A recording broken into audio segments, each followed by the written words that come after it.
Salam cinta penuh kedamaian, balik lagi di YouTube Bunda Arsaningsih di Misteri Semesta. Dan kali ini kita akan bahas tentang misteri doa. Bener gak sih doa tuh bisa ngubah nasib dan gimana proses pengiriman doa? Oke, kita lihat abis yang ini. Semesta ini penuh dengan misteri. Banyak yang mencoba menguak misteri, namun tak bisa karena terbatas ruang dan waktu. Saya, Trasto Mahotama dan Bunda Arsaningsih akan menguak tabir itu dan akhirnya memahami misteri semesta. Acara ini dipersembahkan oleh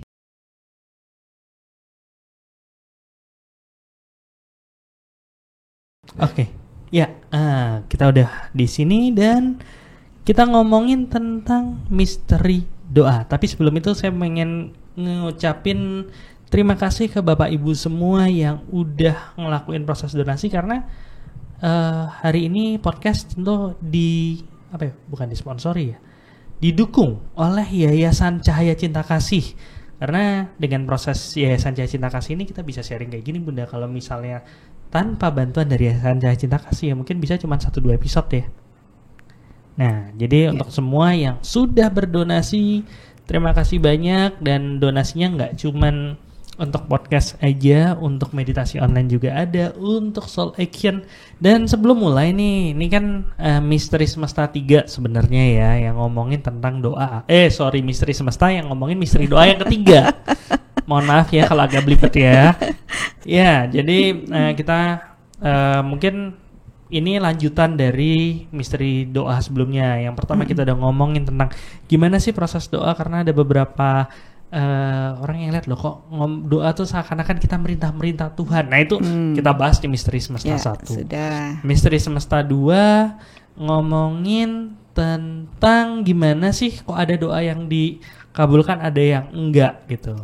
Berhubungan juga dengan Law of Attraction. Tapi kita mungkin bisa lihat cuplikannya dulu sebentar yang Misteri Semesta 2. Bahwa doa itu enggak cuman kata-kata. Kata-katanya indah, bahasanya tidak dipahami, tidak tahu maknanya, juga sekedar kata-kata gitu. Tidak berkata-kata, tapi batinnya indah, terradiasi.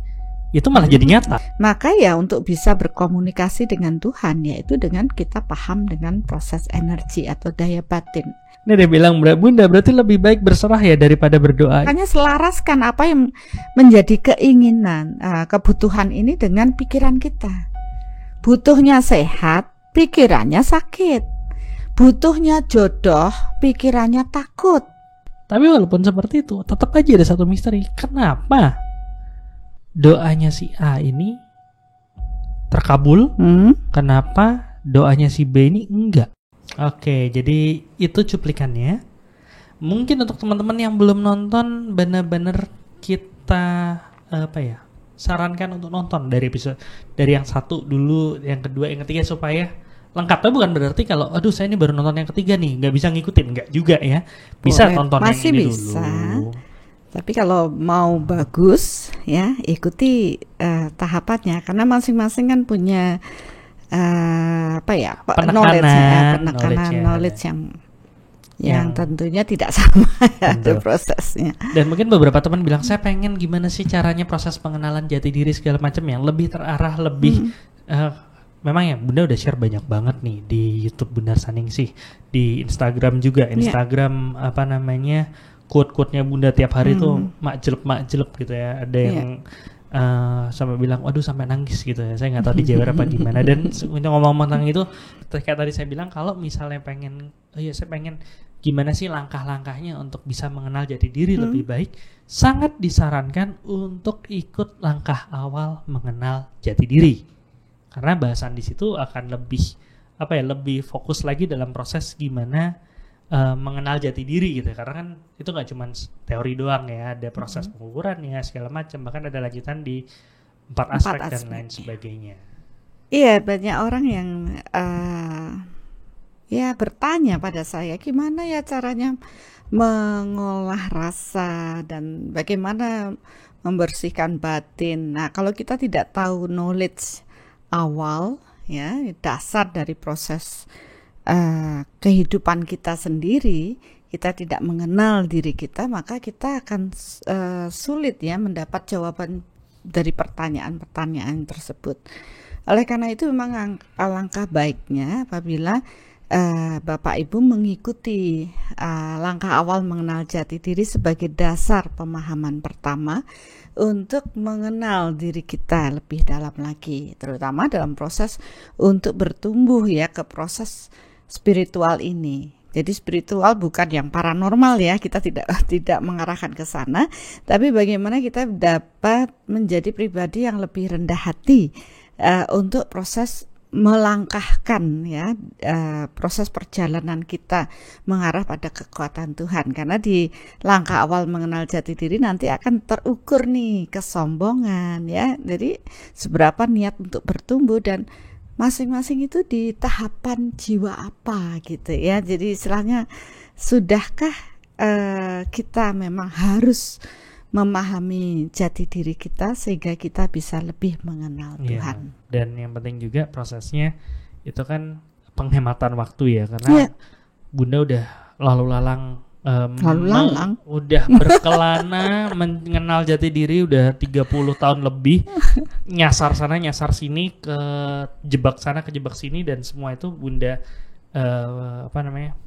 package dengan kelas itu supaya bisa lebih aman dalam proses pengenalan jati diri. Iya benar, Jack. Karena mungkin ya kalau yang mereka tidak banyak berkelana melakukan proses pencarian, mungkin mereka akan mengatakan cuma begitu doang, B aja gitu kan. B aja gitu. Kalau ada yang bilang B aja, berarti mereka belum banyak jalan-jalan nih gitu, masih di tempat, masih belum paham dengan hal-hal yang di luar.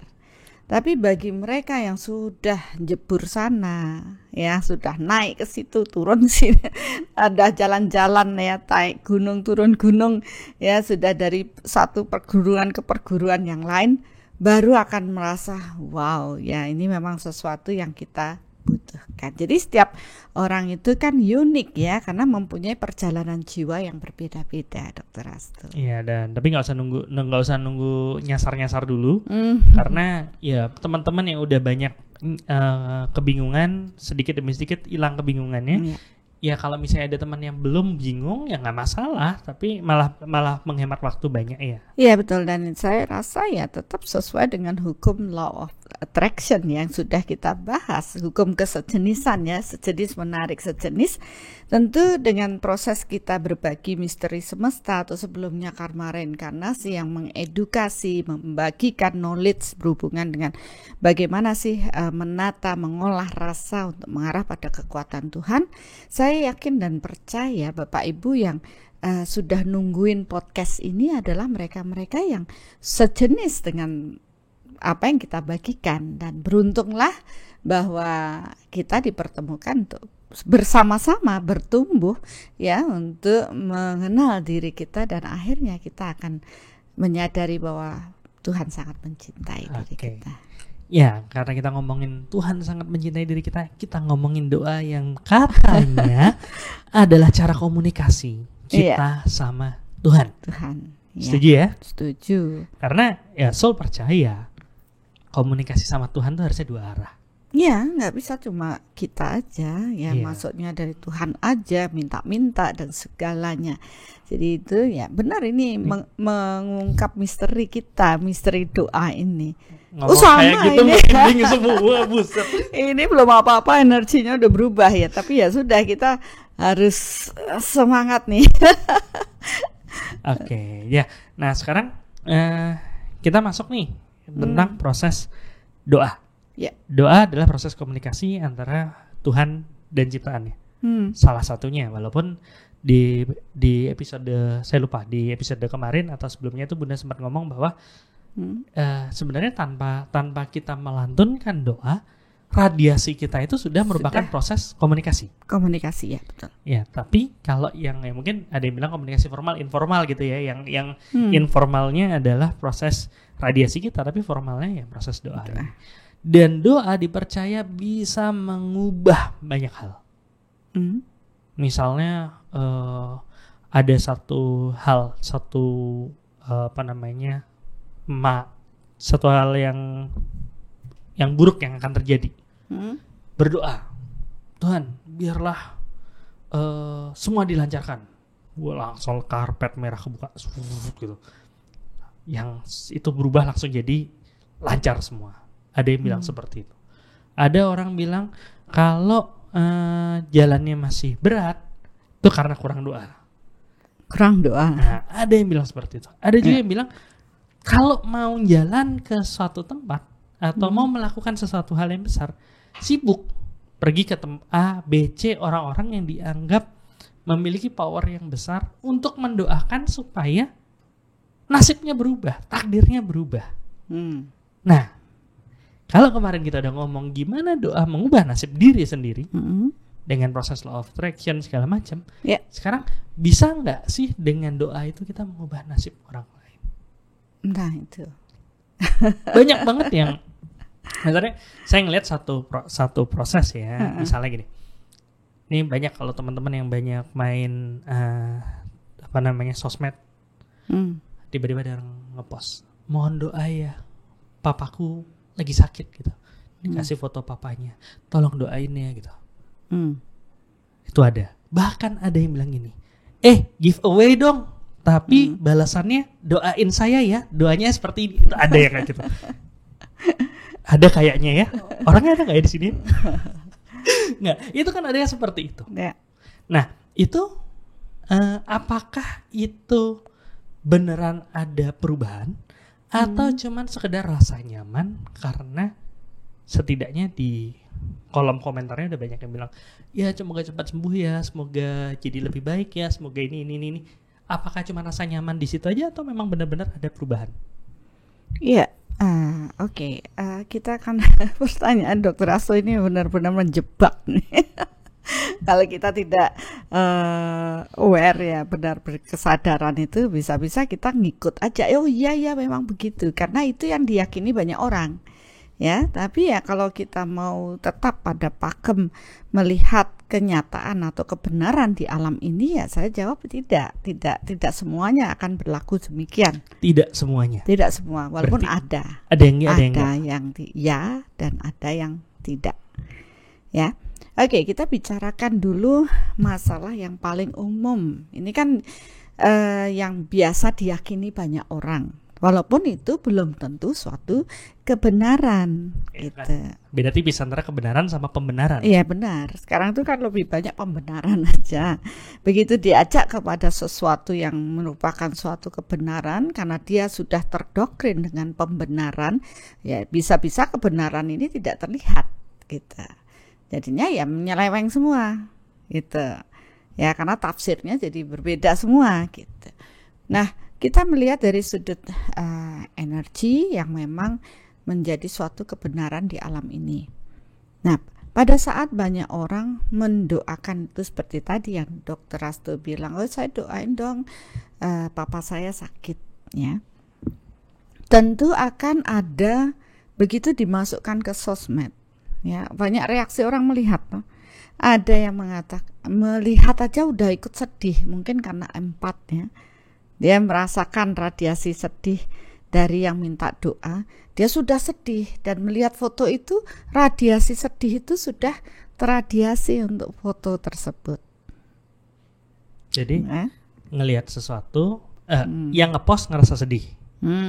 Di post, di foto itu atau video itu ada radiasi kesedihan. Dilihat sama orang yang ibaan, yang benar-benar kayak ngerasa kasihan, empat segala macam, dia ngelihat dia ikut sedih. Dia ikut sedih dan dia meradiasikan kesedihan ke orang yang sakit tersebut. Nah, padahal di sana dia bilang, ya saya doa supaya sehat. Nah ini kan tidak selaras. Banyak manusia yang demikian. Akhirnya bukan doa yang dipanjatkan, yang meradiasi dengan hal yang positif, tetapi kesedihan ini yang banyak terradiasi pada mereka yang sakit. Ya saya pernah mengomentari ini di grup LIMJD atau apa ya yang kita sharing bersama, karena minta doa anak saya sakit gitu, dengan menampilkan anak yang sedang diinfus dan saya melihat banyak orang yang meradiasikan kasihan pada anak tersebut, bukan doanya. Ya mereka mengatakan ya saya mendoakan supaya cepat sehat ya. Nah, tapi radiasi yang terpancar bukan cepat sehat, tapi radiasi yang terpancar adalah sedih, kasihan. Akhirnya anak tersebut malah terpuruk dengan rasa kasihan yang dikirimkan oleh banyak orang. Dia akan terbebani dan menjadi lebih sulit untuk sehat. Ya, jadi saya sering mengatakan kalau sudah paham begitu jangan diupload dong foto-foto yang begitu yang akan membebani anak-anak atau orang yang kita cintai dengan proses tersebut. Ini yang banyak orang tidak paham dengan proses doa. Jadi baru doa tapi batinnya tidak selaras dengan doa yang dipanjatkan. Nah sekarang kuat-kuatan mana doanya itu sekedar kata-kata sedangkan batinnya dia sudah beradiasi duluan. Jadi yang kebenaran yang terjadi bukan dia membuat doa untuk kesembuhan tapi kesedihan atau rasa kasihan yang lebih meradiasi. Apalagi kalau pas doanya bilang ini, aduh Tuhan kasihan banget orang ini sakit ini dia padahal udah kayak gini terus tambah kayak gini lagi tambah kayak gini. Itu kan rasa kasihan numpuk terus dikasih topping dikit biar cepat sehat gitu. Ya itu toppingnya cuma sedikit, tapi penumpukan energi negatifnya lebih banyak. Nah ini yang orang tidak paham. Orang berpikir dia tidak menyadari bahwa tubuh energinya, batinnya meradiasi kemana-mana dengan radiasi yang tidak selaras dengan doa yang dia panjatkan. Jadi kenapa di episode yang sebelumnya orang berdoa itu dengan proses berserah, ya. Yang teradiasi kan berserah pada Tuhan, yang teradiasi pasti sudah sesuatu yang positif. Ya nggak perlu ngomong, sebenarnya Tuhan sudah tahu semuanya kan. Ya dari mana? Dari radiasi kita ini. Maka kalau sudah berserah ya nggak perlu ada kata-kata. Penyerahan total kita kepada Tuhan itu membuat energi Tuhan akan mengalir memasuki diri kita. Karena kita membuka ruang dalam diri kita untuk kekuatan Tuhan mengalir dan bersemayam dalam diri kita. Tapi kalau kita masih ingin ada ego, ada kesombongan, ada keinginan dan banyak hal, Tuhan tolong dong orang itu sakit, berikan dia kesembuhan. Tapi radiasinya berbeda dengan apa yang dia katakan. Maka radiasi secara energi itulah yang sesungguhnya dikirimkan pada orang tersebut. Oke. Gitu. Ya, jadi mulai menyadari apa sih sebenarnya yang doa ini, apa yang saya kirimkan. Doa itu kan afirmasi positif yang kita kirimkan pada orang-orang ya. Tapi kembali, semua itu tidak bisa doa seseorang mengubah nasib orang lain. Karena nasib orang itu ya sesuai dengan apa yang dia tanam, itu yang dia tuai. Cuman kalau Bunda ngomong kayak gitu kan sebenarnya mengubah nasib orang itu tadi dia bilang, aduh mohon doain ya saudara saya lagi sakit, didoain sama banyak orang. Kan berubah nasibnya dia. Yang awalnya tidak perlu memikul beban rasa kasihan, di like dan kirimi kasihan sama 2.500 orang, kan berubah nasibnya, Bun. Ya dalam proses itu ya, tapi kan ini dua sisi yang berbeda, bahwa seseorang itu bisa mengubah dirinya ya dengan usaha dari dirinya sendiri. Apa yang dia tanam itu yang dia tuai.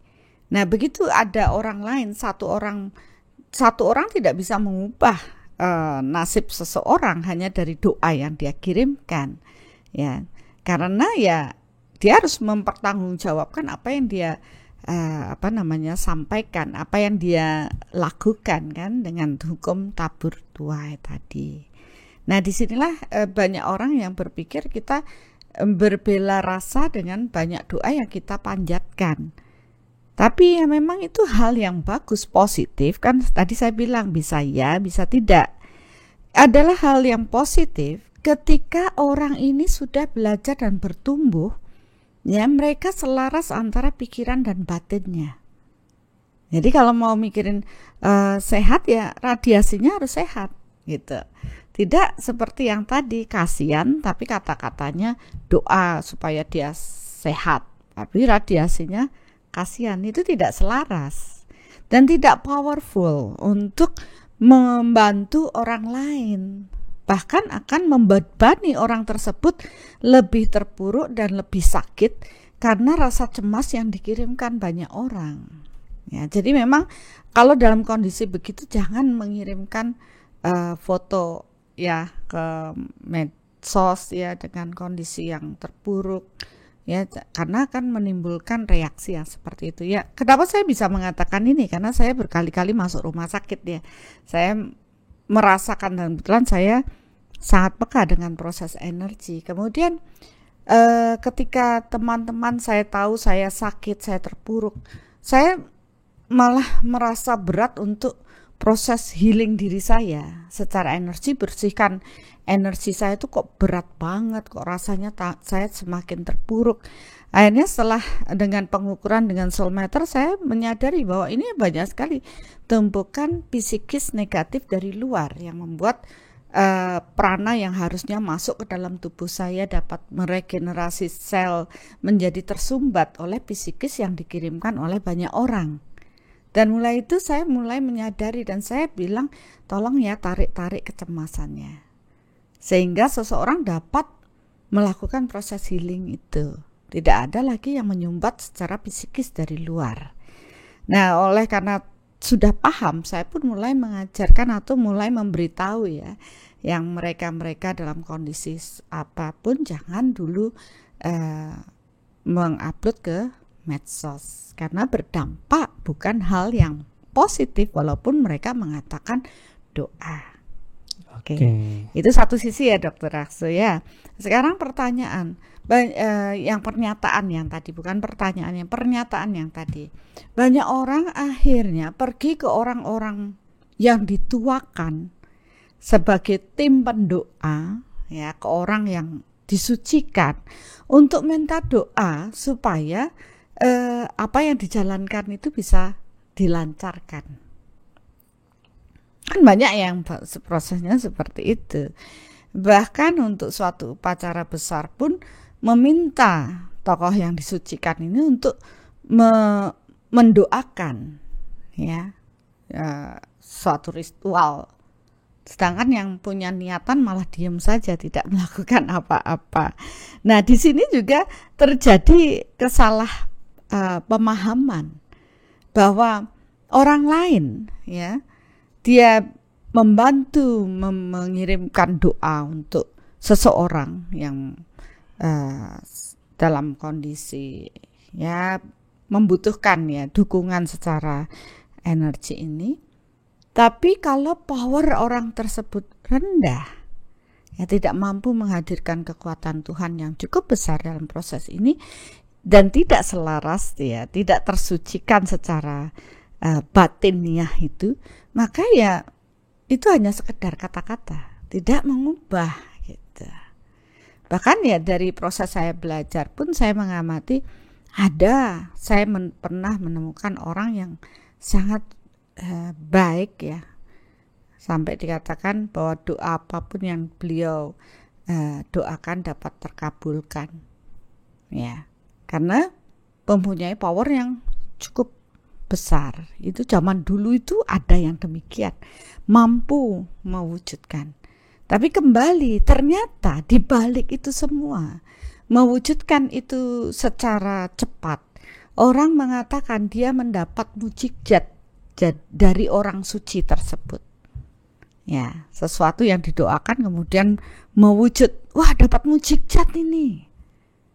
Ya, kemudian semua mengatakan, oh dia orang suci. Makanya setiap apa-apa diminta didoakan.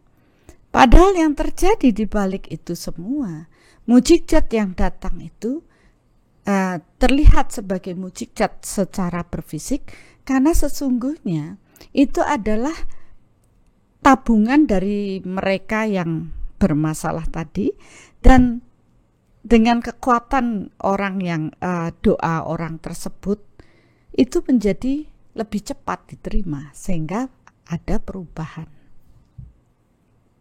Jadi beneran ada perubahan, cuman nggak murni.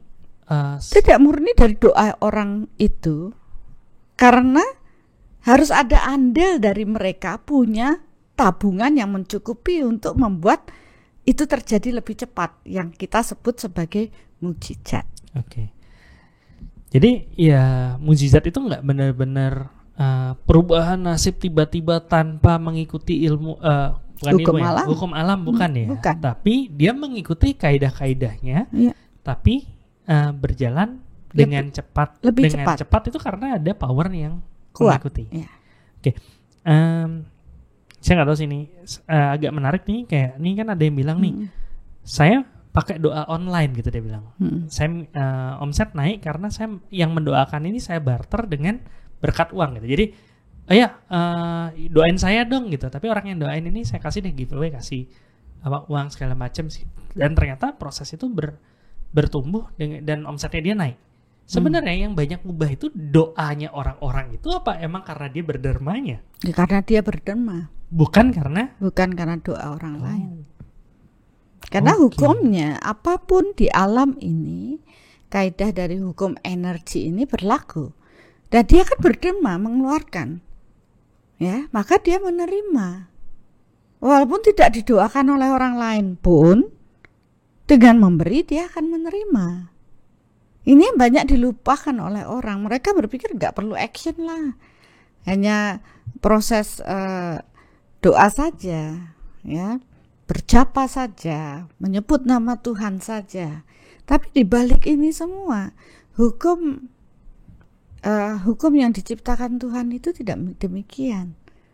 Ya, jadi ya tetap hukum tabur tua itu sebagai dasar, atau hukum energi ini sejenis menarik sejenis ini sebagai dasar dari proses kehidupan kita. Maka barang siapa selaras dengan hukum yang diciptakan oleh Tuhan ini, proses kehidupannya menjadi lebih baik, lebih cepat. Seperti tadi mukjizat datang karena prosesnya cukup taburan yang dia atau tanaman yang dia tanam sehingga dia lebih cepat menuai, apalagi dengan proses radiasi yang kuat ya untuk mewujudkan secara berfisik. power yang gede itu cukup bisa membuat proses itu jadi lebih cepat. Betul. Tapi masalah apakah itu akan berubah atau tidak sangat tergantung dari tabungan masing-masing. Jadi kayak ini tadi Sandi bilang, jadi kalau tabungan kita nggak cukup, mukjizat juga nggak mungkin terjadi. Iya, tidak. Balik lagi ke proses yang biasa kita diskusin, kelayakan atau dilayakkan. Maksudnya Benar. apakah kita melayakkan diri sendiri, apa Tuhan yang orang ini dilayakin deh, orang ini enggak ya. Enggak. Benar-benar murni ke diri sendiri. Iya. Law of attraction ngaruh kalau bahan bakunya ada. Ada. Bisa bikin jus kalau ada buahnya. Iya, tapi kalau blendernya nggak ada powernya. Iya, kan bisa ini Bunda, apa namanya, pakai sendok dikopok-kopok gitu bisa. Ya perlu usaha lebih keras toh. Oh iya juga sih. Iya. Okay. Tapi kalau nyantol sama energi Tuhan ya langsung lebih cepat lagi. Tapi kalau kayak gitu nanti buahnya cepat habis.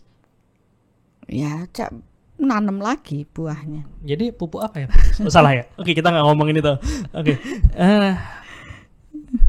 Nah ini menarik nih. Tadi kita udah ngomong, kita doain orang. Kita ngederma sesuatu sama orang, mereka doain segala macam. Terus nih ada pertanyaan dari Rudi Pui. Malam Bunda, gimana dengan berderma kepada fakir miskin karena sering berderma karena kasihan? Tadi kan bilang mendoakan dengan rasa kasihan itu udah saling mengensel berarti. Iya, benar. Kita doain 10 powernya tapi kita ngasih rasa kasihan 8, berarti sebenarnya kita kasih cuma 2. Betul. Nah, kalau berderma, misalnya kita benar-benar nih ngasih bukan doa nih ya, kita ngasih benar-benar nih uang atau barang atau apa, tapi ada rasa kasihan juga. Ya, kasihannya juga terkirim. Kasihannya juga terkirim. Tetap mengensel juga. Tetap juga. Jadi ribet Bunda. Ya karena itulah kebenarannya. Oleh karena itu orang perlu belajar, penuh knowledge. Kalau enggak kan ngawur aja semuanya. Tapi kalau sudah paham, ya terukur, ya semua akan menjadi lebih baik. Ya saya pernah bertemu dengan seseorang yang dia punya hambatan sesuatu yang dia ingin kayak simple aja lah. kayak podcast apa ya? Yang apa mau ujian ya, menyelesaikan hutang dengan dosennya apa ya? Itu kayak di Smart kan, Ya, di Smart Lifestyle si Smart Jonathan Lifestyle. yang apa? Coba dari awal kan nggak perlu revisi kan gitu tuh. Ya ya, itu dah. Itu kan dia kenapa terhambat? Padahal dia sudah berupaya karena ada di past life tanaman yang tidak baik. Ya, dan dia lupa tidak menyelesaikan. Nah, begitu dia menyelesaikan, kan itu ada upaya ya untuk membayar hutangnya dan akhirnya semua menjadi lebih baik. Nah, sama aja dalam konsep doa tersebut. Kalau dia masih punya hal buruk yang dia tanam, maka dia tidak bisa mendapatkan kemudahan atau hal baik. Berarti dia harus berupaya dulu untuk membuat ya tanaman yang baik untuk dia bisa menuai. Itu hukumnya selalu seperti itu. Tapi ada yang diupayakan orang, ya saya pernah melihat ada seorang yang suci, ya ini banyak sekali ceritanya ya. Kemudian dia membantu proses seseorang, tapi harus ada barter yang tepat dalam proses tersebut untuk membebaskan hambatan yang menghambat proses orang tersebut. Ya, jadi tetap orang itu akhirnya berdonasi dan donasi itu dipakai untuk membersihkan hambatan. Ya, sama aja itu proses doa juga begitu. Tidak bisa hanya orang berdoa saja tanpa hal-hal yang menghambat ini dibersihkan atau diselesaikan untuk mendapatkan tuaian yang baik. Jadi ya supaya dia menerima sesuatu itu juga jadi nggak ngutang gitu ya. Iya. Itu yang harus kita pahami. Ya, jadi boleh berdoa. Itu memang sudah diajarkan pada semua agama. Tapi ya kita lihat di balik misteri doa itu apa. Boleh mendoakan orang lain, tapi apakah itu bekerja atau tidak? Seperti tadi saya ada pertanyaan, bagaimana dengan mendoakan berjamaah? Ya, ini kalau ada doa bersama atau berjamaah gunanya buat apa? Kayak syukuran, selamatan, bunda, istilahnya doa berjamaah lah. Ini banyak dilakuin loh, kan ada doanya misalnya selamatan, bikin usaha baru segala macam selamatan. Terus bahkan ada yang bikin selamatannya itu berkala gitu. Iya. Makanya itu kan orang ingin sokongan sokongan power untuk membuat perubahan di dalam kehidupannya. Tapi ya kalaupun mengumpulkan orang untuk berdoa bersama, kemudian di sana ada syukurannya, dia akan berbagi tuh dengan mereka-mereka yang datang. Itu secara sosial dan secara spiritual juga berjalan gitu. Dan secara kemakmuran dia juga berbagi. Okay. Jadi interaksi sosial itu kan tetap harus ada, ya. Dan tetap di situ hukum berbaginya juga ada. Ya, saya bersyukur bacaan misalkan ya, tumpengan atau apa, yuk kita doa bersama. Atau mungkin kadang-kadang ada yang ngasih kotakan atau gimana ya. Jadi kan tetap dengan proses tersebut hukumnya itu tetap mengalir. Jadi untuk orang bisa sukses ya harus mengalir hukumnya. Nah, dengan proses mengajak banyak orang ya dia itu berbaginya lebih banyak lagi kan, harus dipikirin juga konsumsi dan sebagainya.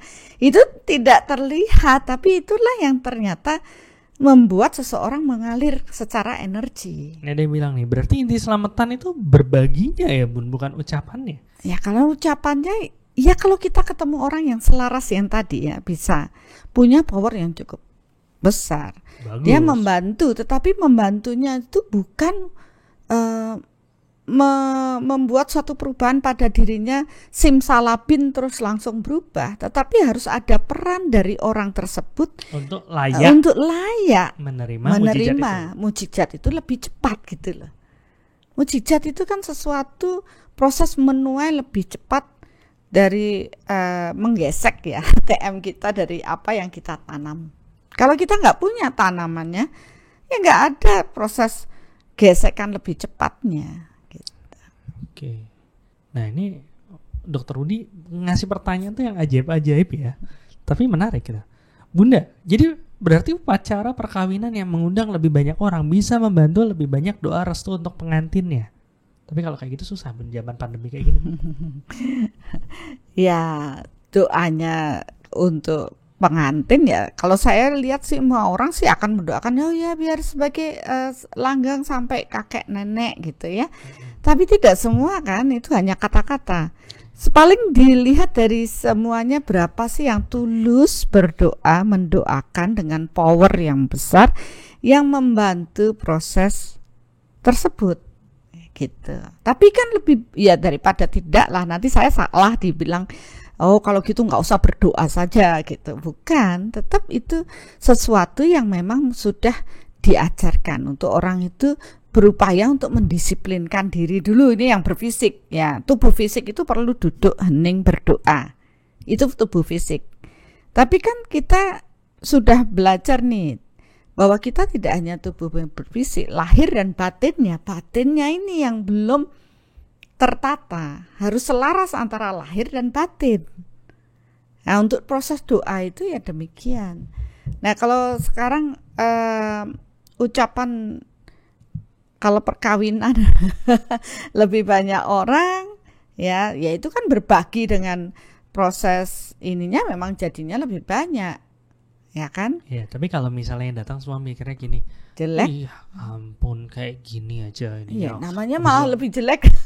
Aduh, nih kayak gini pasti belakangnya bla bla bla. Apalagi rumpiannya banyak. Terus tiba-tiba ada yang bilang, pasti ada pelet-peletan di belakangnya segala macam. Ya, malah tambah runyam jadinya ya balik Makanya lagi. Di balik semua proses kita berupacara, melakukan hajatan ya. Biasanya itu energi di tempat orang berkumpul itu setelah upacara atau hajatan malah kita harus membersihkan. Pel nyapu. Ya nyapu-nyapu secara energinya. Maksudnya bersih-bersih karena pasti energinya akan menjadi lebih kotor. Rumah kita lebih kotor setelah hajatan ya. Setelah ini biasanya malah energinya tambah kotor. Kenapa? Orang datang tidak semua dengan niatan yang baik dan tulus. Di balik itu ada orang stres, ada yang menghujat, ada yang ini aja itu makanya ada yang ngetes. Ya, ada yang ngetes. Makanya banyak setelah upacara orang ada yang sakit, ada yang bermasalah ya karena secara energi di mana berkumpulnya banyak orang dengan niatan yang kurang ya tidak semua selaras seringkali menimbulkan hal buruk. Jadi sebenarnya berbahaya kalau misalnya berkumpul banyak orang dalam satu tempat itu berbahaya Bun ya. Iya kalau pandemi. Nggak maksudnya benar dibilang bahwa doa rame-rame itu lebih bagus karena saling menguatkan kan berarti ya. Mirip seperti meditasi. Betul. Meditasi kalau misalnya meditasi sendiri ya oke, kita bisa narik punya power sekian gitu. Terus meditasinya rame-rame ya powernya bisa lebih gede. Si A narik sekian, si B narik sekian, si C narik sekian ya akhirnya rame-rame powernya gede turun lebih besar. Kalau misalnya orang itu berkumpul doa bareng, doanya sama, pikirannya terjaga sama, itu bagus. Ya, bahagia 10. Bahagia 10, damai 10, berserah 10. Berserah 10. Wah, itu powerful. SDP advance semua. Oke. Terus tapi kalau misalnya nanti ada yang ngumpul bareng gitu. Doanya sama. Dikasih teksnya gitu, biar enggak salah gitu kan, dikasih teksnya. Doanya harus gini-gini. Tapi waktu doa yang satu mikir, aduh nih nyusahin aja. Yang satu mikir, ini kayak gini segala macam. Akhirnya semua berpikirnya macam-macam. Nano. Jadi malah enggak maksimal. Iya. Malah bisa bikin lebih berat. Iya. Makanya dalam setiap orang habis punya upacara, banyak orang hajatan atau apa, ya kontaminasi energi yang terjadi biasanya cenderung lebih kotor. Tapi apabila mereka yang datang adalah yang selaras antara pikiran, batinnya, dan mereka mampu menghadirkan kekuatan Tuhan yang luar biasa, walaupun mereka tidak mengucapkan kata-kata apapun, tapi batinnya terradiasi dengan indah, maka disitulah kekuatan Tuhan akan mengalir. Ini sebenarnya balik lagi ke pembahasan yang kemarin ya, yang misteri doa 2 ya. Kenapa kok doanya ini terkabul segala macam? Karena batinnya tertata. Iya. Nah, itu kan modal awalnya ya. Nah, sekarang balik lagi. Kalau tadi kita bicara doa rame-rame, mendoakan dengan tujuan yang sama, misalkan proses mendoakan orang tua yang sudah meninggal, kan biasanya gitu ya, ngumpul, selamatan, ada nyewu, nyatus atau hal apapun namanya ya, semua berkumpul dengan tujuan mendoakan sang jiwa supaya proses jiwanya berjalan dengan baik, dengan damai. Nah, dalam proses tersebut kalau kita sudah paham dengan konsep reinkarnasi, dengan proses karma ya, sebenarnya yang membawa jalan untuk proses jiwa ini baik dan tidak ya, adalah jiwa tersebut. Jadi ya kalau mumpung masih hidup ya mari kita menanam yang baik, karena kita nggak bisa dari doa keluarga kita, terus karena didoakan oleh anak, cucu, menantu semua yang tadinya ya katakanlah prosesnya masih terikat, terus akhirnya bisa tidak terikat gitu, bisa langsung reinkarnasi. Kecuali emang ada anak keturunannya powernya luar biasa. Nah, itu. Jadi kan tidak kalau syukur ada anak keturunannya yang mampu di sana ya, itu menjadi anak suputra atau anak soleha, anak yang benar-benar dapat menghantarkan leluhurnya pada proses jalan yang menuju cahaya. Tapi kalau tidak, ya itu hanya sebagai suatu proses ritual aja, suatu proses bersosial, ya. Nah, oleh karena itu ya, pertama ya, kalau bisa masih hidup ya kita cari jalan pulang sendiri. Ya, kedua ya bersyukur kalau nanti ada yang anak keturunannya memang mampu di proses tersebut, karena tidak semua orang bisa menghantarkan proses jiwa itu ke arah proses yang lebih tinggi atau menuntun proses jiwa tersebut. Jadi walaupun ada saya menemukan sampai katakanlah ya sudah meninggal 50 tahun ya, masih didoakan setiap tahun. Lah padahal ada kecenderungan mungkin beberapa tahun kemudian sudah terlahir kembali. Ya, jadi ya jiwa ini ya tetap membawa karmanya, bukan dari doa-doa dari orang yang mengirimkan doa. Iya, padahal banyak ya kan. Ya, tapi kan itu diyakini bahwa ya sebenarnya itu sebagai tanda bakti saja, anak keturunan. Ya, sebagai rasa ungkapan bersyukur bahwa leluhur kita, kakek kita, ya membuat kita terlahir. Sebagai tanda bakti, ayo kita mendoakan bersama-sama secara ya sosialnya dapat ya, dan mengenang atau menghormati beliau ya, seperti itu. Tapi tetap dalam proses jiwa ya tergantung pada bagaimana kondisi jiwa tersebut pada saat masih hidup. Apa yang dia tanam itu yang dia bawa. Oke, jadi ya ada dua cara berarti ya. Yang pertama itu adalah cara melayakkan diri sendiri dengan selama masih hidup kita menata supaya layak untuk prosesnya, atau berharap dilayakkan oleh keturunan yang bertumbuh yang belum tentu bisa, karena semua ya balik lagi ke proses masing-masing seperti itu.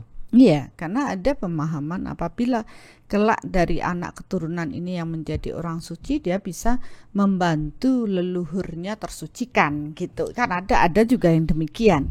Tapi belum tentu juga, tergantung pada proses power kembali. Nanti Bunda ngomong kayak gitu, nanti semua yang punya anak punya cucu, Dek, ayo Dek, jadi orang suci Dek, jadi orang suci gimana?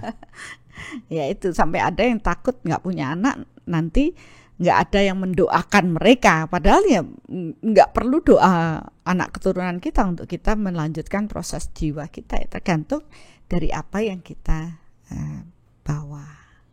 Oke. Jadi udah clear, proses doa itu benar mengirimkan energi. Benar, bukan cuma sekedar kata-kata, tapi ngirimin energi. Iya. Itu udah clear ya. Iya. Tapi energinya itu nggak cuma dari apa yang diomongin aja, tapi juga apa yang dirasa, apa yang dipikirin. Masalahnya nggak semua orang itu selaras. Selaras dalam artian pikiran, ya, ngasih ngomong A, pikirannya A, rasanya A. Ya, biasanya pikirannya A, rasanya B. Nah, jadi ya nggak maksimal jadinya, atau malah bisa jadi memberatkan kalau misalnya pikiran, perasaan atau emosinya malah sesuatu hal yang kurang baik. Ya, ini ada yang komen kalau misalnya anak keturunannya memberikan donasi atas nama yang telah meninggal, apakah itu akan bermanfaat bagi yang telah meninggal? Saya jawab tidak. Kalau menurut saya itu bermanfaat bagi yang diberikan donasi. Yang diberikan donasi dan yang mendonasikan adalah anak keturunannya. Apa yang dia tanam itu yang dia tuai. Ya, tapi kalau beliau masih hidup, ya ada seperti ya ini kan banyak juga terjadi di kita. Ibu saya masih sakit ya. Kemudian saya berdonasi atas nama ibu saya agar hambatan kesehatannya dapat terbersihkan, ya, yang menghambat dari proses kesehatan itu dapat terbersihkan. Memang kalau hal yang selama masih hidup tuh masih bisa berlaku, ya, anak yang mengatasnamakan untuk orang tuanya, karena energi itu masih berjalan. Hambatan kesehatan misalkan, hambatan hubungan, hambatan kemakmuran itu dapat terbersihkan dengan tadi donasi. Ya, memang itu yang mempercepat prosesnya, karena hukumnya itu kesetaraan. Ya, upaya yang kita lakukan upaya atau jerih payah ya, dengan ukurannya ya tentu zaman sekarang dengan bisa berdonasi dengan barang atau uang atau apa, ya itu ada upaya di balik, ada keringat yang keluar di balik donasi tersebut, dan itu menjadi booster dari atau pertukaran daripada proses membersihkan hambatan dari proses kesehatan tersebut. Nah, itu yang banyak berlaku kalau masih hidup. Tapi begitu beliau sudah meninggal, jiwa ini sudah tidak lagi berinteraksi dengan proses kehidupan, kan sudah beda dimensi ya, udah beda ini. Ya, jadi jiwa ini yang membawa rekaman yang pada saat proses terakhir di bawah. Jadi kalau nanti ada anak keturunan yang melakukan donasi doa untuk yang sudah meninggal, ya ini sudah tidak bisa karena berfisik dia, sedangkan jiwa sudah tidak berfisik. Ya, untuk proses ini tanaman daripada proses dari anak keturunan sudah tidak lagi berimbas pada jiwa yang sudah keluar dari tubuh fisik ini. Jadi, ya. Tapi bagi anak keturunannya, untuk proses meminta maaf dan memaafkan masih bisa berjalan. Oh, masih bisa. Masih bisa walaupun istilahnya orang itu sudah meninggal. Minta maaf loh. Itu kan proses personalnya si anak keturunannya terhadap mereka yang sudah meninggal. Nah, ini malah lebih penting ya dalam proses penyelesaian hutang karma. Tapi hutang karma siapa? Ya anak ini. Sedangkan yang meninggal ya sudah tidak bisa berbuat apa-apa lagi. Ya makanya sebelum kita meninggal, selesaikan semua hutang karma kita dengan proses minta maaf dan memaafkan. Karena nanti kalau sudah meninggal, walaupun doa dikirimkan, walaupun sesajen dikirimkan, apa yang dikirimkan ya tidak akan mengubah daripada karma atau yang sudah meninggal ini. Pada dia saat reinkarnasi, ya apa yang dibawa oleh dirinya itu yang akan terjadi. Nih ada yang nanya nih, Bunda katanya jiwa tuh nggak terbatas ruang dan waktu. Walau udah meninggal, kenapa tidak bisa menerima energi? Bukan nggak bisa menerima energi ya Bunda ya? Iya, tidak bisa. Kalau dia sudah ini kan tadi berdonasinya bukan secara energi, tapi yang secara energi yang tadi saya bilang minta maaf dan memaafkan itu secara energi. Misalkan ya ada seorang anak terhadap orang tuanya, ya kan? Orang tua ini punya kesalahan terhadap anak, tapi dibawa sampai meninggal, kan? Akhirnya sang anak dengan keikhlasannya memaafkan orang tuanya. Walaupun orang tuanya sudah meninggal, bisa. Ini secara energi. Tapi kalau saya mau berdonasi, pergi ke suatu tempat, saya berdonasi untuk orang tua saya yang sudah meninggal secara berfisik ini. Itu tidak akan mengurangi dari apa yang dibawa oleh sang jiwa. Karena logikanya yang punya punya andil itu kan dirinya sendiri ya. Iya, maka dia berdonasi ya dia sendiri sebenarnya untuk dalam proses tersebut, dan sang jiwa ya punya andil sendiri untuk karma yang dia tanam. Iya, jadi nggak istilahnya ya harus dia yang lakuin sendiri baru bisa terukur dengan didapatkan gitu ya. Jadi bukan percuma ya kalau misalnya dibilang kita mendoakan leluhur yang udah lewat, yang udah mendoakan masih bisa. Nah, mendoakan itu yang bagaimana? Mendoakan leluhur saya supaya kamu tenang di sana, supaya kamu damai di sana. Ya, tenang damai tapi leluhurnya udah reinkarnasi. Berarti tidak tenang damai di sana, orang dia sudah reinkarnasi. Jangan-jangan di sini gitu ya.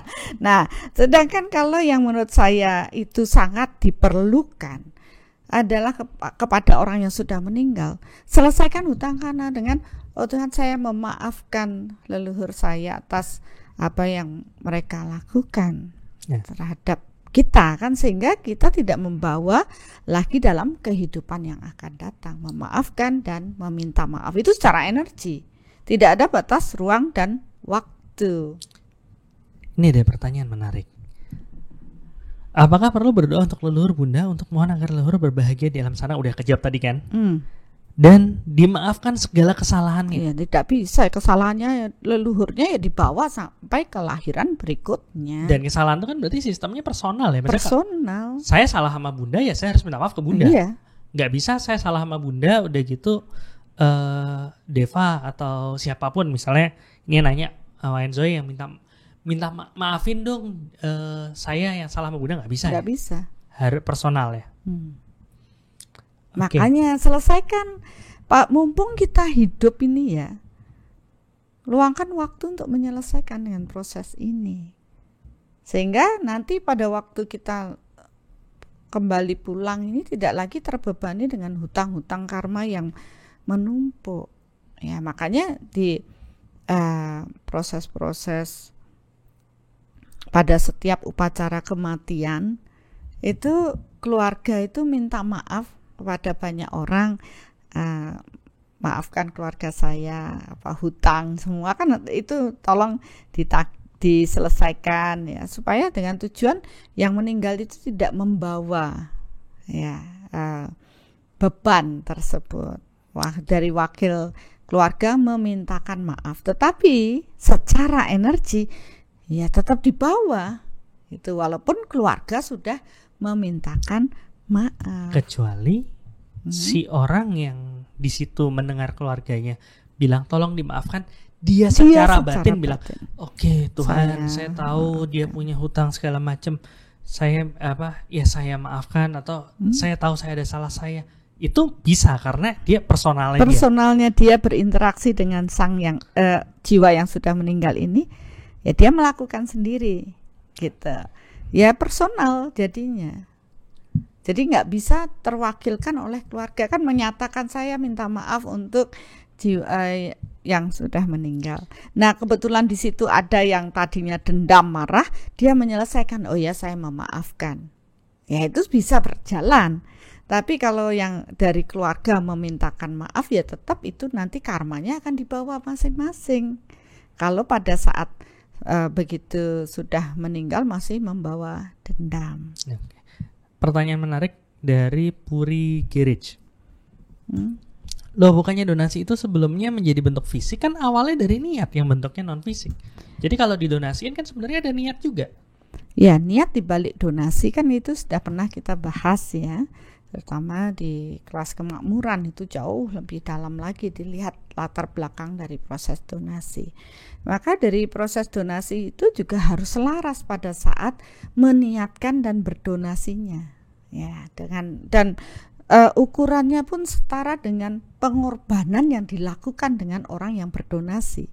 Berdonasi itu dalam bentuk uang kan, apa barang. Dan di balik itu barang tersebut pasti ada keringat yang dikeluarkan. Makanya di sini akan dilihat ada orang yang orang tidak mampu. Dia punya uang 10.000 saja. Dan pada saat itu ada dia mendonasikan 10.000. Kemudian ada orang datang, dia bilang, ih kok donasi cuma 10.000. Saya loh bawa duit ini 2 juta. 2 juta. Besar yang mana? Ya, 2 juta dia punyanya 1 M.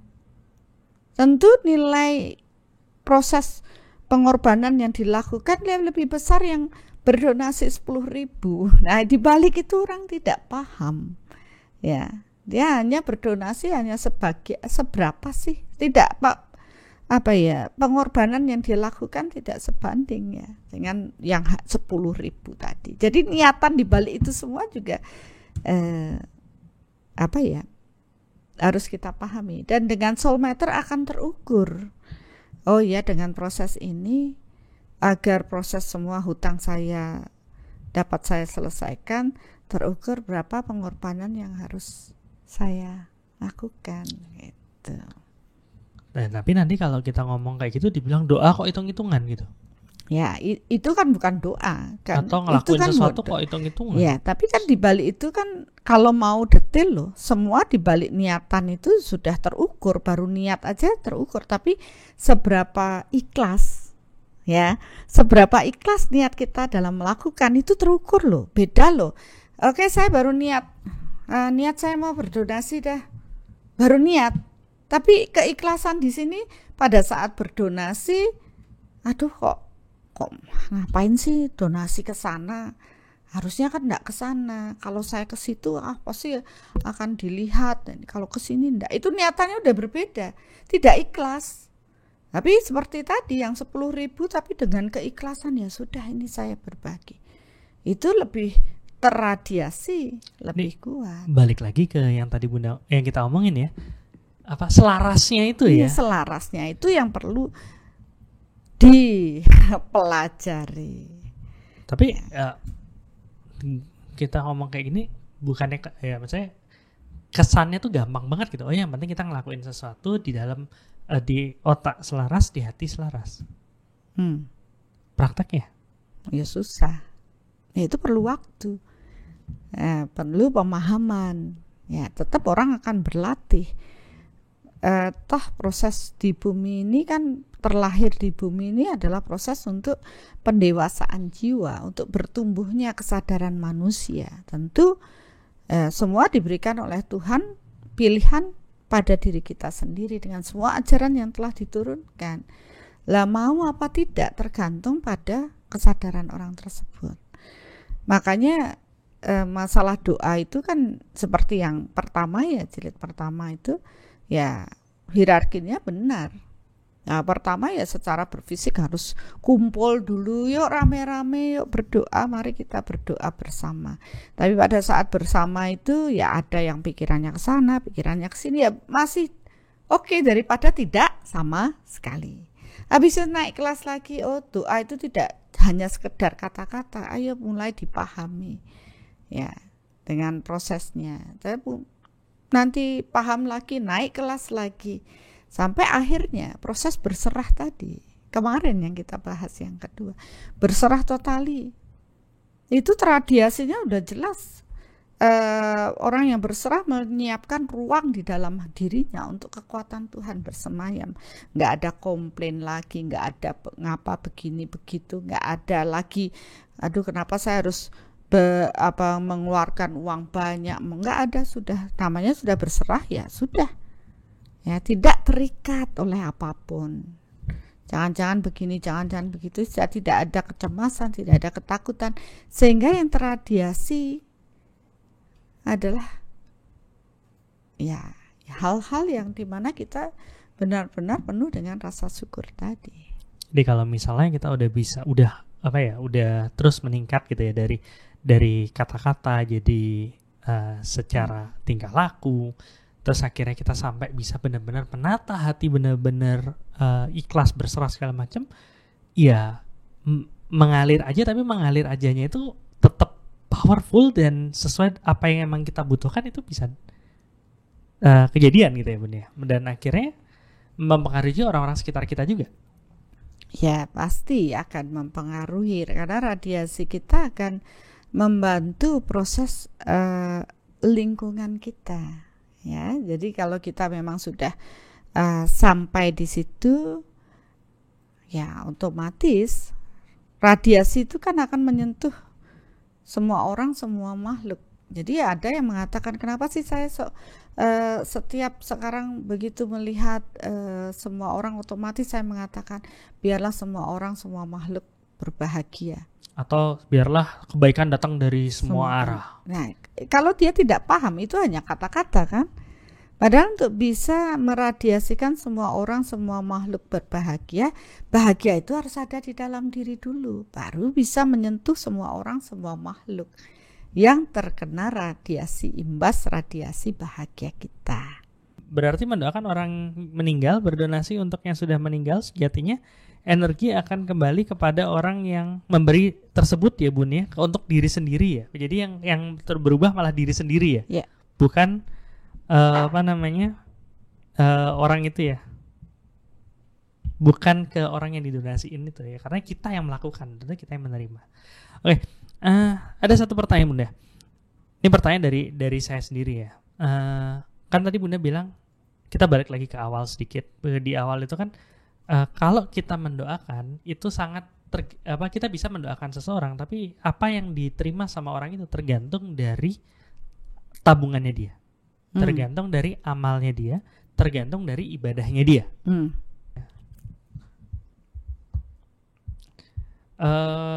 Kalau misalnya kita mendoakan sesuatu, kita memberikan sesuatu ke seseorang, kita mendoakan supaya dia sembuh, tapi tabungannya dia nggak cukup untuk dia sembuh, apakah A, nggak terjadi apa-apa, tapi kan kita udah ngasih, atau B, kita ngasih tabungan kita ke dia, atau gimana? Ya, kalau kita, ini kan tergantung lagi ya Dokter Asu. Makanya satu kelihatan actionnya sama, hasilnya akan berbeda, tergantung dari orang tersebut. Pada saat misalkan seseorang itu mendoakan, tadi powernya sudah cukup besar, ya, maka radiasi dari proses itu dapat mengubah, tadi sudah dikatakan. Kemudian kalau yang misalkan mendoakan orang sakit, kamu mendoakan supaya lebih sehat, ya, kemudian radiasinya cemas, takut, malah semakin terpuruk. Kemudian kita mendoakan orang itu supaya cepat sehat, ya, tapi tabungan orang tersebut tidak cukup, ya dia makin terpuruk. Nah itu jadinya kan kita harus memang kalau orang hanya melihat di permukaan semua sah-sah saja, ya, karena kalau enggak nanti dia malah jadi berhutang, kan kasihan gitu. Bisa berhutang? Bisa, ya. Jadi proses semua yang di alam ini yang sering orang tidak paham, ya, bahwa kita terlahir ini kan dari proses hutang yang harus karma yang harus diselesaikan. Beberapa orang dia terpuruk karena dia banyak hal buruk yang dia tanam. Terus orang lain merasa kasihan, ya, dia beri terus atau doakan terus supaya dia baik. Nah, malah akhirnya orang tersebut berhutang dengan orang yang mendoakan tersebut. Bisa bikin orang berhutang Bisa. dengan doain. Bisa. Dan itu membuat mereka semakin terpuruk. Nah, itulah yang kadang-kadang secara logika manusia, secara berfisik tuh enggak mungkin lah, masa. Ya, beberapa orang sering mengatakan, "Oh, Bunda, enggak mungkin." Coba ukur. Sebelum didoakan, ukur tabungannya. Setelah didoakan, ukur lagi. Ada perubahan? Oh, ada ternyata. Nah, itu kalau kita tidak tidak paham dengan proses ini, maka kita akan membiarkan ayo doa. Padahal kalau kita paham dengan konsep energi ini, semua orang akan menjalankan takdirnya sesuai dengan apa yang dia tanam, itu yang dia tuai. Mungkin kalau semua orang paham dengan konsep ini, semua orang akan berupaya memperbaiki dirinya, tidak tergantung pada orang lain melalui proses doa. Ya, tidak menggantungkan pada kekuatan Tuhan, minta ini, minta itu, tapi mereka akan berupaya untuk dirinya. Gitu. Kalau dia sudah berupaya untuk dirinya, tentu tanggung jawab proses pertumbuhan spiritual yang tergantung pribadi masing-masing. Ya, karena mereka tidak paham, akhirnya itu tadi menghujat Tuhan karena doanya tidak dikabulkan, ya, membuat menjadi masalah karena akhirnya terus meminta tanpa pernah memberi, minta doa terus, tapi dia tidak pernah melakukan action, Malah ngutang. kan gitu. Ngutang tambah terpuruk. Nah, ngutang tambah terpuruk. Pikiran malah tambah buruk. Ya, itu dah. Jadi mereka nggak paham gitu. Pernah ini pengalaman saya yang pernah saya sangat kasihan pada seseorang dan saya terus bantu. Tapi membuat dia semakin terpuruk dan semakin jauh. Kemudian saya memikir ada apa yang salah dengan proses ini. Ternyata setelah saya hening, saya mencari menggunakan soul meter, saya telusuri dalam setiap proses kelahirannya. Ya, dia terpuruk karena dia mempunyai hutang. Hutang itu ada hutang kesehatan, hutang hubungan, hutang kemakmuran, dan hutang spiritual. Nah, ternyata ya dia punya hutang itu dengan saya. Sehingga kalau saya terus memberi, dia terpuruk dengan beban. Ya, karena dia tidak dapat menyelesaikan hutangnya. Jadi di sini pun saya mulai menyadari, oh, tidak semudah itu dalam menjalani hidup ini. Orang harus tahu jati dirinya. Dengan dia tahu jati dirinya, dia tahu saya itu berhutang sama siapa, saya harus menyelesaikan sama siapa, saya harus membayar pada siapa, saya harus berbagi sama siapa. Ya, dan saya bisa menyelesaikan dengan bijaksana. Oke. Jadi ya mungkin gini, ada beberapa orang mikir, kok apa sih ini diomongin sama Bunda segala macam. Ini kan Bunda menjabarkan realitanya ya. Jadi satu kasus yang kelihatannya sama, beberapa kasus yang kelihatannya sama, bisa jadi sebenarnya nggak sama. Ya. Karena hitung-hitungan karmanya berbeda. Tapi kalau kita nggak tahu soul meter, nggak tahu gimana ngelihatnya, ya berarti tinggal bisa mengamati aja. Iya. Tapi mengamati juga belum tentu tepat ya. Iya. Ya. Oke. Saya pernah mengamati juga ada dua kasus yang bikin saya penasaran. Kan Bunda cerita kasus yang pernah Bunda ngomongin tentang proses mendoakan itu adalah Bunda doain orang terus supaya dia bagus, supaya dia baik, supaya dia ya kualitas hidupnya baik segala macam. Ternyata dia malah terpuruk. Itu kan sebenarnya kalau misalnya ikut nih langkah awal mengenal jati diri, habis itu lanjut ke 4 aspek, kita bisa ukur ternyata 4 aspeknya malah semakin minus gitu ya. Yeah. Jadi ya hidupnya jadi ya susah karena ada banyak hutang yang harus dia bayar. Yeah. Nah, yang pengalaman yang saya lihat satu, Ada satu orang dia lagi sakit. Hmm. Dia lagi sakit, terus tiba-tiba ada SMS atau WA gitu. Saya lupa WA atau Telegram segala macam. Si A lagi sakit ya. Oh iya.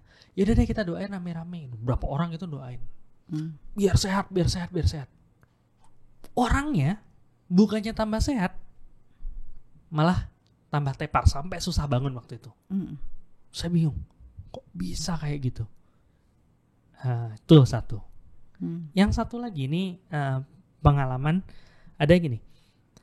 Ada sahabat yang lagi dalam kondisi kritis. Dia benar-benar ya koma. Dan kondisinya semakin lama semakin buruk. Ada seseorang yang bilang dia doain, oke Tuhan, dia tuh biar dia bisa tetap sehat, tetap survive gitu. Dan begitu dia melakukan doa itu, beneran orang ini kondisinya membaik. Tapi orang yang doain kolaps. Kok bisa kayak gitu? Ya, itu prosesnya panjang itu Dokter Astu ya. Karena tetap dalam proses energi itu kan proses barter. Berarti proses aliran energinya yang berbeda. Aliran energinya yang berbeda.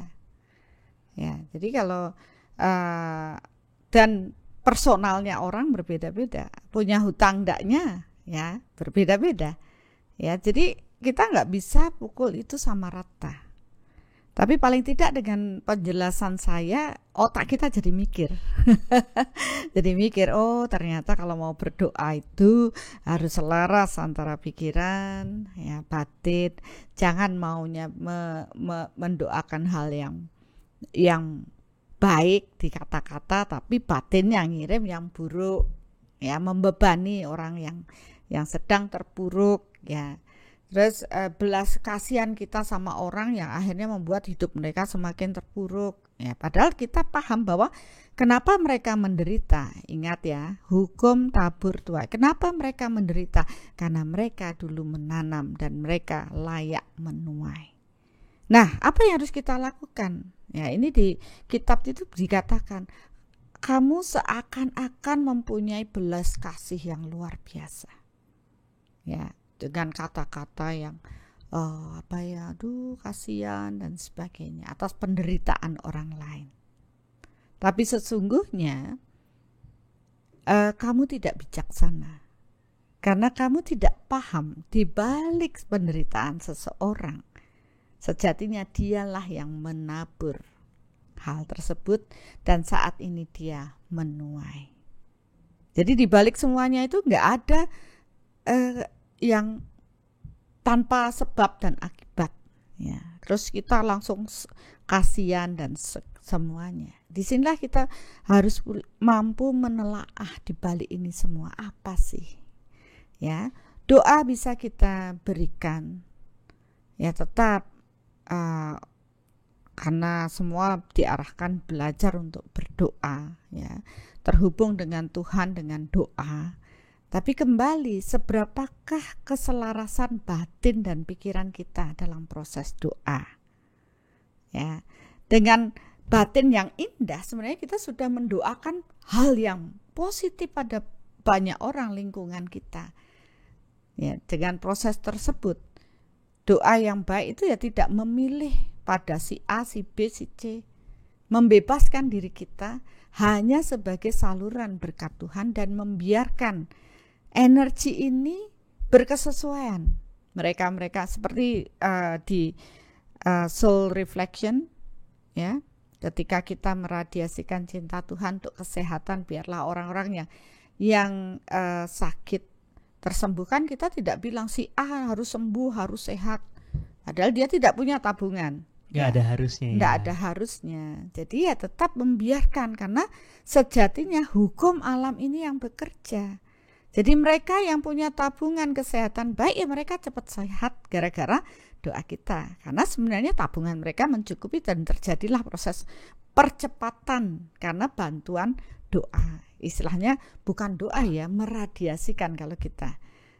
Bukan doa yang diucapkan tapi batin kita yang meradiasikan dengan proses. Jadi kesejenisan akan tertarik. Nah, itu yang hanya bisa kita lakukan karena setiap orang mempunyai perbedaan karma ya. Apa yang dia tanam, tabur tuainya berbeda-beda. Jadi jangan hanya kita hanya berdoa saja, meminta Tuhan berikan kesehatan, Tuhan berikan ini. Lah kalau dia tidak layak dengan proses itu ya tidak terjadi. Habis itu terus menyalahkan Tuhan, ya tidak seperti itu. Jangan meminta seperti itu, tapi pahami, oh ya, sebenarnya konsep hidup itu ya menjalani, tabur tuai, pahami, dan sebenarnya doa yang baik ya hanya bersyukur dan berterima kasih atas kelayakan yang kita dapat dari usaha kita sendiri. Oke.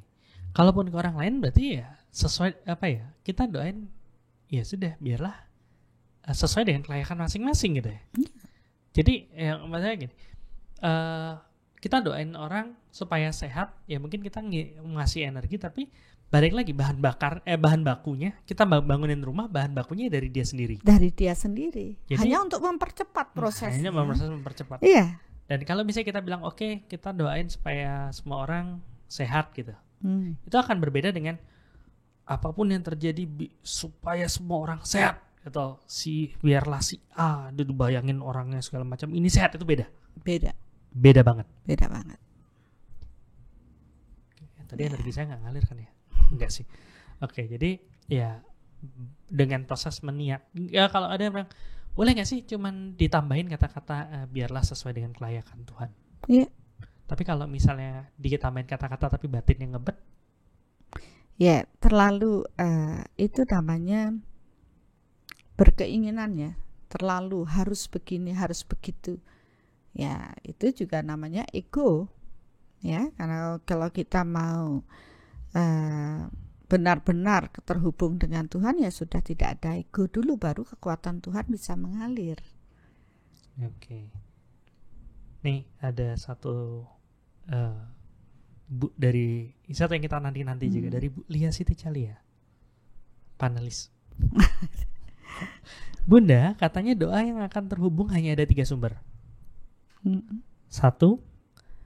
ilmu yang bermanfaat atau ilmu yang terhubung dengan Tuhan. Betul. 2, doa anak yang soleh atau anak yang sudah terhubung dengan Tuhan. Betul.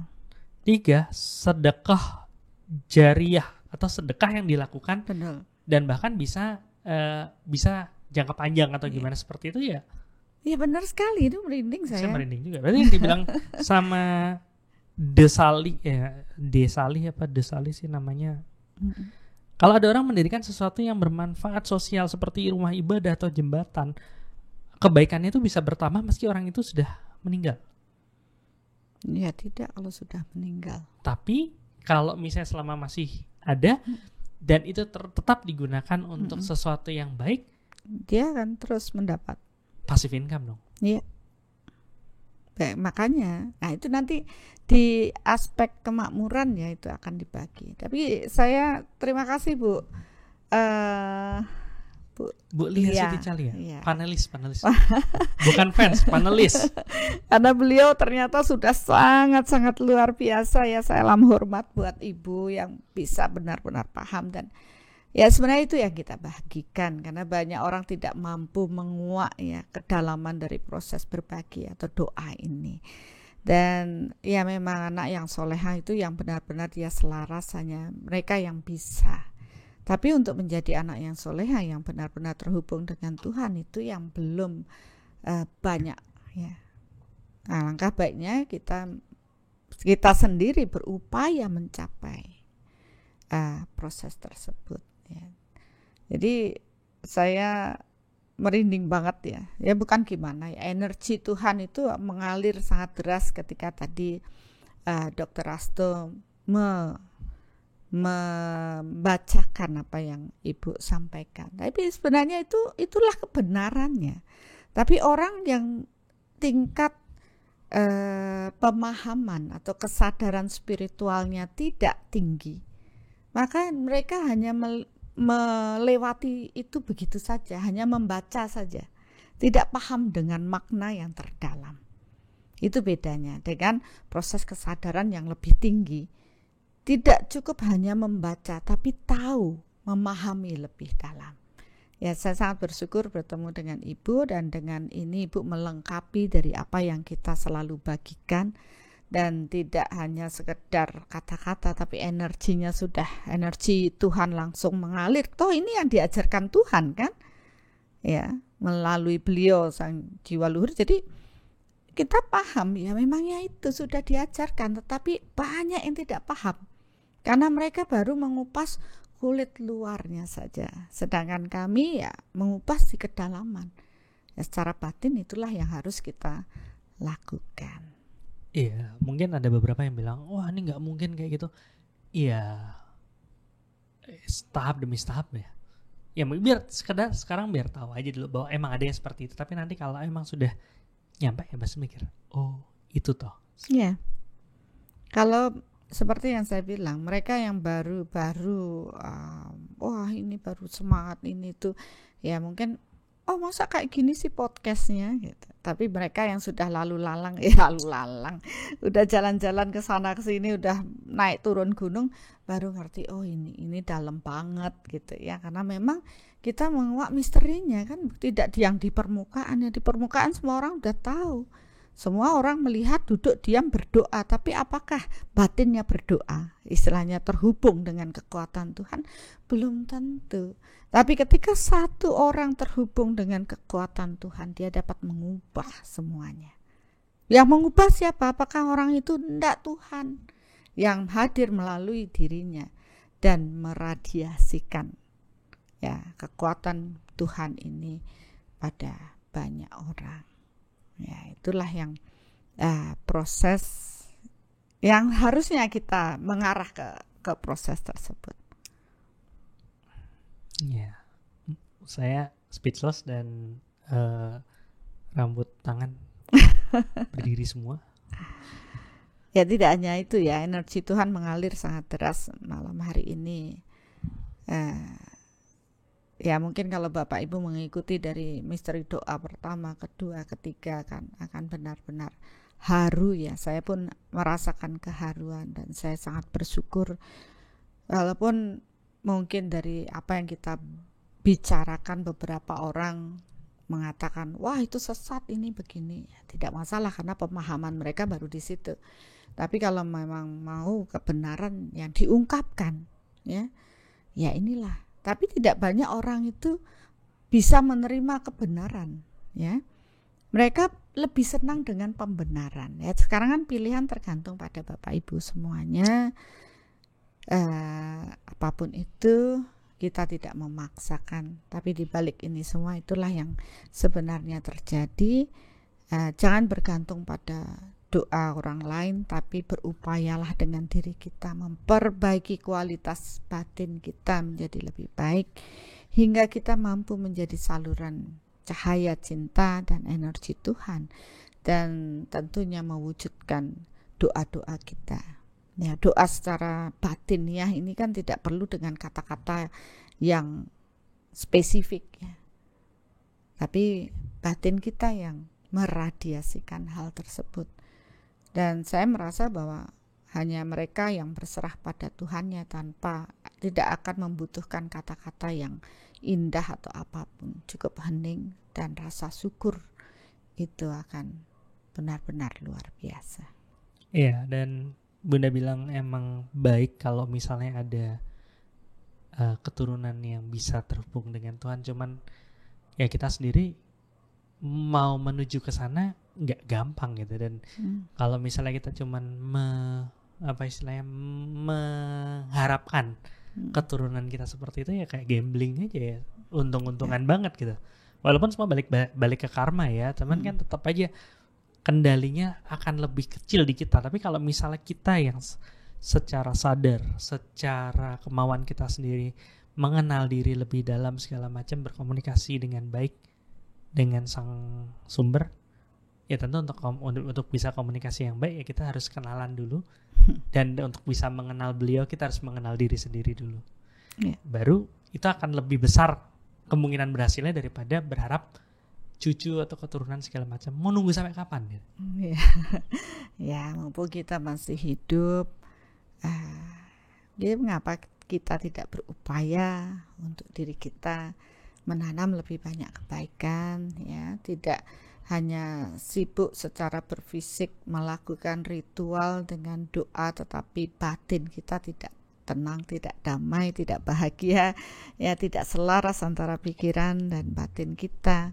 Itu juga tidak baik. Alangkah baiknya selaraskan proses diri dan bersihkan batin, ya, walaupun orang mungkin masih mengatakan, wah, dia tidak melakukan apa ya ritualnya dan sebagainya, kayaknya dia ateis, tidak beragama. Itu orang lain menilai, biarkan saja.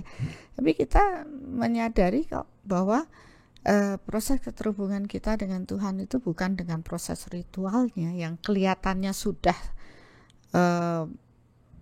bagus banget, tapi batinnya ruwet banget, ya, tidak seperti itu. Jadi ya mengapa kita tidak berbenah diri selaras gitu. Jadi pencerminan batin kita indah, proses kita berritualnya juga baik secara sosial, sehingga semua akan berjalan dengan damai. Sebenarnya udah materinya udah banyak banget ya Bunda. Kalau tambahin lagi belepekan kayaknya. Cuman ada satu yang perlu di highlight sedikit, Bunda. Saat kita meditasi harian, kita kan doain orang lain untuk nambah saldo tabungan 4 aspek. Apakah mendoakan itu mengurangi saldo 4 aspek kita? Ya kan balik lagi ya. Kalau kita doain cuman ya sudah kita radiasikan dan biarkan itu sesuai dengan amal ibadahnya masing-masing, itu nggak akan mengurangi, bahkan meningkatkan. Tapi kalau kita ngebet biar seperti itu, ya itu mengurangi. Kayak dulu Pak Sanoto bilang, itu nanam apa gesek kan gitu. Iya. Ya kalau sekarang kan kita jadi lebih bijaksana, ya. Jadi tetap semua butuh pengetahuan, ya. Tanpa ilmu pengetahuan kita akan ya itu aja, asal-asal ikut-ikutan aja, nggak tahu kebenaran, ya, ikutnya malah pembenaran. Nah kalau begitu kita memenuhi diri dengan pengetahuan, kita akan menjadi lebih bijaksana, tahu antara benar dan salah. Jadi tahu kebenarannya, ya. Walaupun katakanlah kebenaran ini sudah jelas akan diikuti sedikit orang kok. Orang banyak itu lebih cenderung ikut dengan pembenaran. Karena apa? Memuaskan nafsunya. Saya inginnya diikuti dong, saya maunya benar gitu. Itu kan pemuas nafsu. Nah, sedangkan pada saat kita pada mengikuti kebenaran daripada alam ini atau kebenaran Tuhan, kita itu melepaskan ego dan nafsu, berserah kepada Tuhan. Ya, jadi itu bedanya. Nah, sekarang kita mau pilih mana? Memuaskan nafsu dan terus terikat dan terus tidak selesai-selesai, atau kita berserah kepada Tuhan dan menyadari bahwa oh ini ada hukumnya dan selaras dengan hukum yang diciptakan Tuhan ini, maka kita akan kembali pulang. Ya kan, semakin mengenal diri, mengenal Tuhan. Dan mengenal Tuhan dia ikuti apa yang menjadi hukum yang diciptakan oleh Tuhan. Mengenal Tuhan, menyadari bahwa oh Tuhan itu sebenarnya cinta banget sama kita, cuma kita disuruh berbenah diri.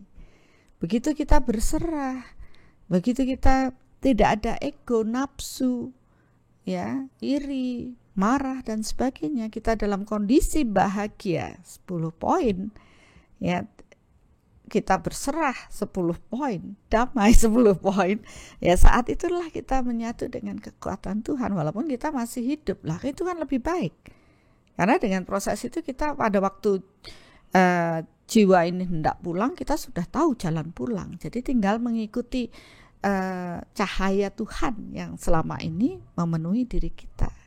Nah, kita akan tertuntun, tidak lagi tersesat. Oke. Saya anggap itu sebagai closing statement ya. Apa mau ditanyain lagi? Lumayan kan saya nanyain kan? Enggak siapa nih? Hah? Enggak siapa nih? Rasanya sih sudah semua. Nih closing statement tambahan nih bukan dari kita, dari Istighfar Maulana. Berarti inti podcastnya Bunda berarti mencari asal usul diri atau sangkan paraning dumadi biar bisa manunggaling Gusti. Ilmu dhuwur, ilmu tuwa alias isi atau daging semua. Jangan bikin saya merinding lagi. Bunda. Saya pun merinding. Oke. Aduh, ini sudah ya. Memang apa ya? Sesuatu yang daging atau sesuatu yang inti dari proses hidup kita itu sebenarnya sesuatu yang harusnya paling dicari. Karena ini kebutuhan. Tuhan makanan untuk batin kita, makanan untuk jiwa kita untuk bisa kembali pula. Tapi banyak orang masih tergiur oleh sesuatu di luar untuk pemuas nafsu. Jadi pemuas nafsu bukan hanya masalah seks saja ya, tapi pemuas nafsu, keinginan, dan mereka masih pada jalur pembenaran ya. Tapi mereka yang sudah berkesadaran lebih, mereka akan mencari inti ya, menuju ya tadi sangkan paraning dumadi asal usul ya, untuk bisa manunggaling kaula Gusti. Ya ilmunya itu kelihatannya apa ya, wah tinggi banget gitu ya. Tapi kalau kita bisa menyederhanakan ya sederhana sekali sebenarnya. Kalau mau diruwetkan bisa. Mau diruwetkan lebih ruwet lagi kan. Suatu ilmu apabila dibagikan oleh orang yang ruwet, hasilnya ruwet. Ya, jadi kalau kelihatannya ritualnya banyak ruwet kesana kesini, berarti dia diturunkan oleh orang yang ruwet. Tapi semakin sederhana suatu pemahaman, semakin mendekati kebenaran Tuhan. Tentu adalah sesuatu yang didapatkan dari mereka-mereka yang sudah dalam kondisi tenang, damai, ya, tidak ruwet. Nah, sekarang kan kita yang memilihnya. Ya, sekali lagi nggak ada bilang bahwa ini yang benar itu yang salah, karena semua ada tingkatannya dan kita cuma sharing aja. Ya, sharing ini kan juga saya tidak menyalahkan atau bagaimana. Saya bercerita masalah pengalaman yang saya alami, pengamatan dengan proses energinya, pengukuran dengan soul meter, ya, sehingga dari hasil mengalami ini saya dapat menarik suatu kesimpulan ya, dan kemudian dapat ukur, dapat dipahami oleh orang lain, dan menurut saya ini adalah sesuatu yang universal. Ya, universal itu dapat diterima oleh semua agama, semua kalangan, semua ras, semua ya semuanya. Ya, bahkan ini kalau mau berbicara ya bukan hanya antar manusia ya. Ya, kekuatan semua ciptaan Tuhan pun akan terimbas dengan proses ini, karena saya melihat yang belajar kan bukan hanya manusia-manusia saja.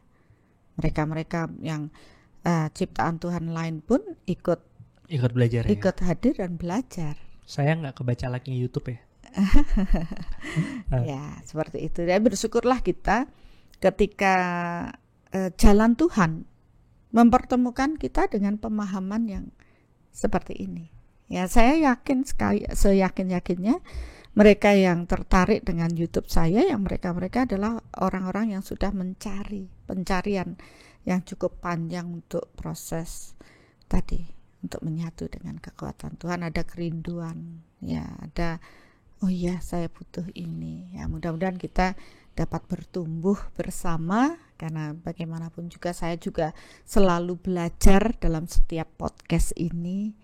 Ya, saya berterima kasih pada mereka yang terus berbagi. Bu Lia juga sangat bersyukur saya, penguatan dari Ibu membuat saya juga semakin yakin untuk berbagi, karena sebelumnya saya selalu ada rasa bisa nggak orang lain tuh menerima apa yang saya bagikan, walaupun ini sebenarnya memang sudah tertera di semua kitab-kitab, karena ini adalah ajaran kebenaran Tuhan.